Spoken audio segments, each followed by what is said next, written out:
Tengok. Buang terus. Lawa tu motor ni. Cantik ada coupling. Ni apa benda ni bang? Ini beg bang. Alamak. Tengok. Koyak-koyak apa benda bang? Apa yang koyak kan? Tak apalah, saya bagi satu free. Ini lagi cantik bang. Macam sama je. Tak sama. Abang tengok material dia. Material lagi cantik bang. Zip dia lagi kualiti. Tak macam ni bang. Dah koyak-koyak dah ni. Ini Alpine Star tau. Alpine Star kopi nak buat apa bang? Ni original NJX bang. Yang ini local made tau. Ini lebih kualiti. Dia transparent atas ni. Abang buka zip dia. Dia ada dua kompartmen. Satu untuk handphone. Lepas tu satu ni dalam ni besar. Ada lubang angin kat situ. Jadi kita punya handphone ataupun power bank tak panas. Ada lubang angin. Ya betul. Abang tengok tepi ni. Ini lubangnya.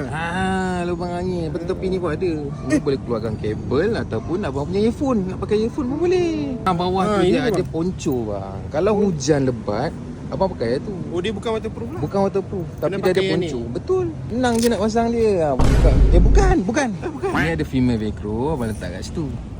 Yang ni ada male velcro, abang letak kat female tu. Cuba tengok. Baru cantik macam ni. Tak ada basah betul. Ni buka lah bang, buka. Senang je nak buka dia, sama je bang. Tengok. Buang terus. Yang ni bang, bukan dia sekadar handlebar bag. Dia boleh jadikan posh bag juga. Tapi kalau macam abang dah ada posh bag, tak payahlah bang. Kan senang tu, dah klik. Ui, smart Yang kompartmen dia ni, transparent ni, boleh touch screen bang. Cuba touch screen. Boleh touch screen.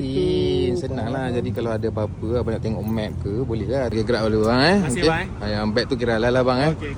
Alright. So kat mana korang nak dapatkan, link aku sediakan kat bawah. Tapi tu bukan motor aku. Bang.